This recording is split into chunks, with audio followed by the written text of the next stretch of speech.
अस्सलाम वालेकुम। मोहम्मद अज़हर सिद्दीक अपने प्रोग्राम पॉलिटिकल डायरीज़ के साथ हाज़िर खिदमत है। इतवार का दिन है और दुख और अफसोस होता है कि हालात क्या चल रहे हैं। देखिए, कुछ चीज़ें तो ऐसी हैं कि जो कानूनी टीम के हवाले से देखने वाली हैं। यानी हम तोशाखाना 1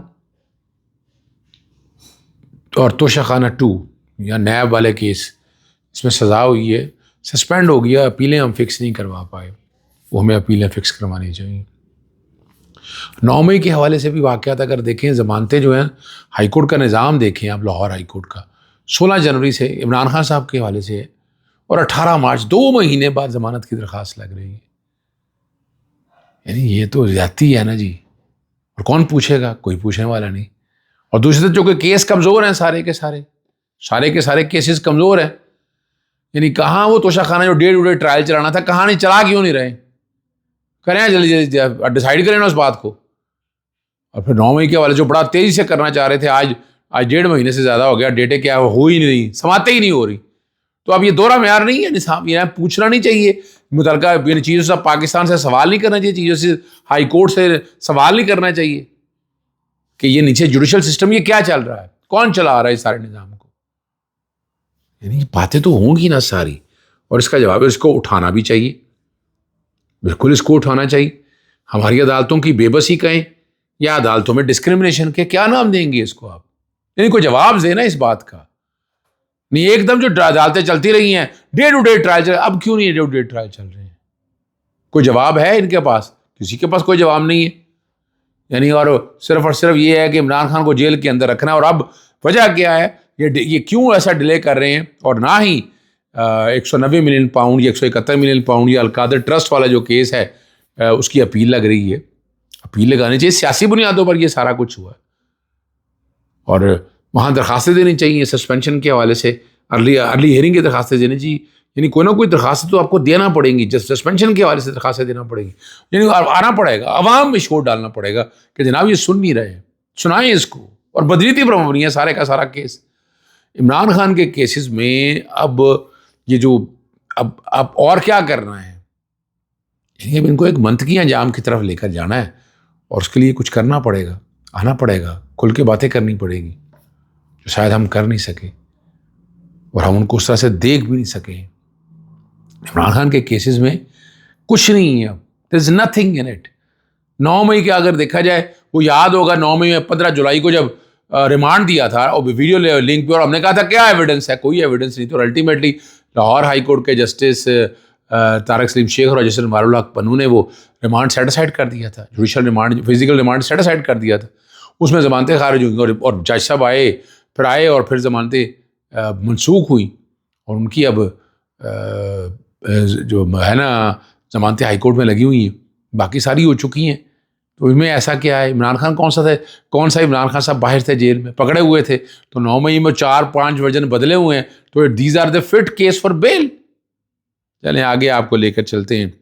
वज़ीर-ए-आज़म शहबाज शरीफ ने आज वो 190 मिलियन पाउंड का बड़ा शुक्रिया अदा किया, और जस्टिस काजी फाइज साहब को शुक्रिया अदा किया।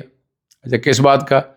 कि ये हुकूमत का पैसा है, ठीक है ना जी, भूल गए हैं वो वफाकी हुकूमत के अकाउंट में और गवर्नमेंट ऑफ सिंध के अकाउंट में, इनको इतना भी पता नहीं है।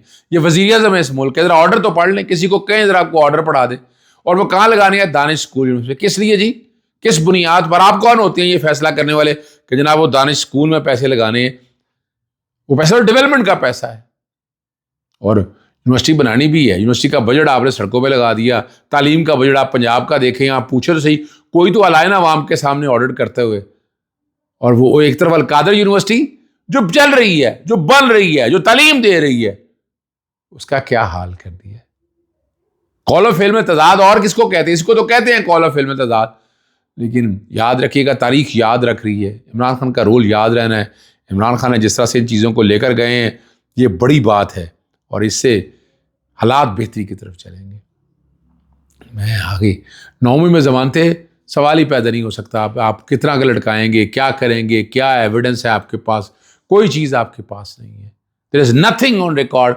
और इसमें खुशखबरी आप सुनने वाले हैं, बेंच जो कि ऐसा है, बेंच हालांकि ये नैब के केसेस सुनता है, जो मार्किंग की हुई है नैब के स्पेशल डीबी के हवाले से, बाकी भी डीबी है मेरा जहाँ तक ख्याल है, लेकिन ये लगाया कब गया, ये पहले क्यों नहीं लग रहा था? तो सवाल तो उठते हैं कि उस वक्त शायद डीबी ऐसी थी कि जो आज़ाद मनच जज थे या ऐसी कोई बातें हो रही होंगी, कुछ इस तरह की बातें हो रही होंगी ना। लेकिन सवाल लेट लगाने का वो तो उठता रहेगा और उठता रहना है। अच्छा, हनीफ अब्बासी सोए हो जाग गए, वो कहने लगे जब हमें हमें तो हमने तो किसी इदारे को बुरा भला नहीं कहा सबसे पहले। और ये बात है कि नाहक कैद कौन सी थी? एफिडेविट का केस था, और वो जिस तरह मैनेज हुआ वो सारा रिकॉर्ड के ऊपर है। किस वक्त लगा, कैसे लगा, कहानियों में हम नहीं जाने वाले, लेकिन वो तारीख याद रखें उन दिनों के अंदर तो पता चलेगा किस बेंच के पास लग रहा था, कैसे लग रहा था, क्या हो रहा था। वो तारीख कभी किसी के सामने आ जानी है हनीफ अब्बासी साहब। और अल अज़ीज़िया मिल का जो केस है या बाकी सारे केस हैं, वो इमरान खान ने तो नहीं बनाए थे, और वो आज तक आज आप मनी ट्रेल नहीं दे सके। बता दें आप, एवन फील्ड के मनी ट्रेल दिए? नहीं दिए मनी ट्रेल। अल अज़ीज़िया के वाले से मनी ट्रेल आई? नहीं आई, गड़ों खचरों पे आई। और वो कैलिबरी फाउंड याद होगा आपको, यानी लाएं चले अब ले आए, वो सब बंद हो गए, सब बंद हो गए। बहरहाल नेशनल एक्शन प्लान 1 था, 2015 से लेकर 2025 का सफ़र देखे, और सियासी जमातों ने अमल करना था, उस पर कितना का अमल हुआ। अब नेशनल एक्शन प्लान क्या ऐसा करेगा, क्या ऐसी चीज़ अनोखी ले आएगा कि जिससे आप समझते हैं कि मुल्क आगे की तरफ चला जाएगा, दहशतगर्दी ख़त्म हो जाएगी। ये दहशतगर्दी का नासूर तकरीबन इमरान खान के दौर में ख़त्म हो गया था तकरीबन। अब ये पनप रहा है, बढ़ रहा है। क्यों बढ़ रहा है? क्या महरूमियाँ हैं? क्या वजह है? बैरून मुल्क से अगर बातें आ रही हैं तो गुलबशन यादव वाले मामले में क्या कर लिया आपने आगे? यानी बात देखें ना, डॉन लीक्स और इंक्वायरी भी हुई थी, याद होगा, और वहाँ पर इंटरनेशनल कोर्ट ऑफ जस्टिस में नवाज शरीफ के बयान जो हैं वो फेवर में आए थे। आज हम सब भूल गए हुए हैं, हमारी यादाश्त कमज़ोर है। पंजाब और महकमा सेहत के मुलाजमीन के हवाले से मेरे सामने कुछ चीज़ें, ये एहतजाज हुआ। मुलाजमीन रूरल हेल्थ सेंटर और बेसिक हेल्थ यूनिट के प्राइवेटाइजेशन और नौकरियों से निकाले जाने पर एहतजाज कर रहे हैं। ठीक है ना जी। और शायद ये मेडिकल कॉलेज से ड्रॉप आउट होने का बदला या कोई और चीज़ें लेकर कर रहे हों, और सरापा एहतजाज हैं। दिक्कत होती है, बेरोज़गारी बढ़ चुकी हुई है, रोज़ी दें उनको। हस्पतालों में दवाइयाँ नहीं, सरकारी मुलाजमिन की तनख्वाहें नहीं। 18 लाख हमारे पाकिस्तानी मुल्क छोड़कर जा चुके हैं। 1 करोड़ से ज़्यादा लोग गुर्बत की लकीर के नीचे आ चुके हुए हैं। और पंजाब हुकूमत रिपोर्ट्स भी इक़्तिदार के कब्ज़ा माफिया की खूबसूरती की तरह प्लास ये सारी चल रही हैं। और तहरीक इंसाफ जो है पिसे हुए तबके की बात उठाती है और उठाती रहेगी। ठीक है ना जी। और एक बात मैंने शुरू में भी कर दी थी, दोबारा मैं दोहरा देता हूँ कि इस्लामाबाद हाई कोर्ट के जो है ना, वो समाअत के लिए मुकर्रर नहीं कर रहा, और इसमें सख्त बयान जो अलीमा बाजी के हवाले से ही आया था, बाकी जो भी तरफ से भी आना चाहिए था ना, खुल के आनी चाहिए थी बात, और वो सामने आके। लेकिन कहीं ना कहीं मैं तो हैरान हूँ, कुछ गली मोहल्ले में एहतजाज क्यों नहीं मैनेज हो पा रहा? वो मैनेज करें एहतजाज गली मोहल्ले के अंदर, तहसील लेवल पे ऊपर, ज़िले के लेवल के ऊपर। अब तो टाइम है आपके पास, निकलेंगे बाहर तो तब होगा। बड़ी ख़तरनाक बात कह दें या बड़ी बात कह दें, अख्तर मैंगल ने कही है कि 800 किलोमीटर का सहल और उसका मोहल्ले वकू और मादनिया से वसाइल से मालामाल ना होता तो पाकिस्तान के हम हुक्मरान हमें भी बंगालियों की तरह ये क्या कर अलविदा करते, इधर हम इधर तुम। अब देखें ये बातें हो रही हैं। गवादर डेवलप होना था, गवादर ने आगे चलना था, बलोचिस्तानियों की बलोचियों की सुनी जानी थी, और चाइना इसमें कितना कंट्रीब्यूट कर रहा था। आज कहाँ है? आज कोई क्यों नहीं सवाल कर रहा है इस बात के हवाले से? कुछ सवाल तो करे ना, सच तो सामने लाए ना भाई। इनके जो बातें हैं सारी, मैं इस कॉन्टेक्स्ट में नहीं, मैं तो राइट्स की बात कर रहा हूँ। बाकी दहशतगर्दी के खिलाफ जंग में जो लोग करने वाले हैं, जो फैसिलिटेटर, मत छोड़ें उन्हें, लेकिन जिनका जो हक है वो हक तो दें उनको। मैं जब यूके में था, वो बलोची एक बड़ी ज़बरदस्त बात होती, स्पेस पे ये बातें होती थी, बलोची बड़ी बातें की था, तो मैं फाड़ जाया करता था उनके सामने।